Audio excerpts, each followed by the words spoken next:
Welcome back. Let's take a look at variables. Now for this one, I'm not going to be using my terminal, not just yet anyways. I might open that up in a little bit. And I'm going to create a new file here called variables.py.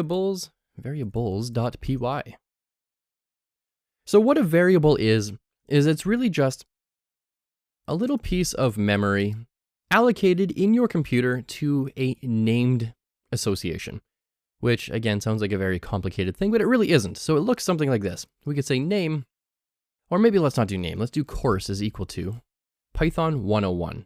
And this is a variable. So let's take a look at some of the syntax and some of the how it actually works behind the scenes. So behind the scenes, this is our name, and this is going to allocate some sort of memory on our computer. Automatically does that for us. Then we say is equal to, just one equal sign, and then with quotations around it, we say Python space 101. And this is called a string. We'll talk more about strings and numbers and floats and all sorts of data types down the road. You don't need to know that right now. Now, you don't need a semicolon. If you come from a PHP or a JavaScript background, often we use semicolons. Python doesn't care. Python doesn't need semicolons. Python works on new lines, and it works on indentation. So what we could do is we could say print hello world, and you see how this is in quotations, and this is in quotations. Well, we can basically swap that out. We can say, instead of hello world, we could say print course. And what this is going to do is say, find a variable called course, if it exists, and then find what that value is. And so in your computer, somewhere, it's being stored as Python 101. So when we print this, it's actually going to say Python 101. And that's a variable. And that's really all there is to variables. Now there's different variable types, different data types. We'll talk about each one down the road individually. But for now, you just need to know that a sentence has quotations around it. So if you have a space in there, or if you have any letters from A to Z, or any European or Russian or Asian characters, really any sort of character that's not a number or a decimal, you put quotations around it. And so let's go ahead and give this a shot. Let's save this and view our terminal.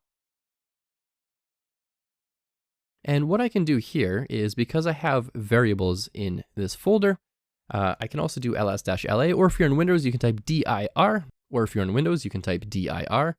So ls-la shows me variables.py, and I could type Python var, hit tab for autocomplete variables.py, and it says Python 101.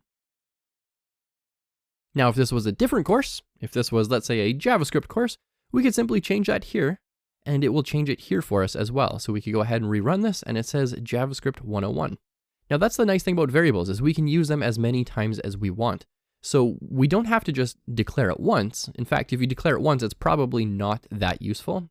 Actually, no, I explained that wrong. Declaring it once is useful. You only need to declare it once.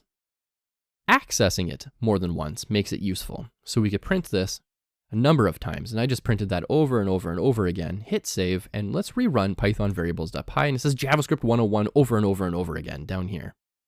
And that's all there is to a variable. Now, what I would like you to do, as just a little bit of side practice, is I just want you to create a variable and print it. So create a variable, call it something like Python 101, or create a new variable, call it name yourself, and then print out your name. That's all I want you to do. Nice and simple, should take you 30 seconds to a minute. When you're done that, let's head on over to that next lesson where we look at a little bit of formatting in Python, because I mentioned that Python doesn't care about semicolons.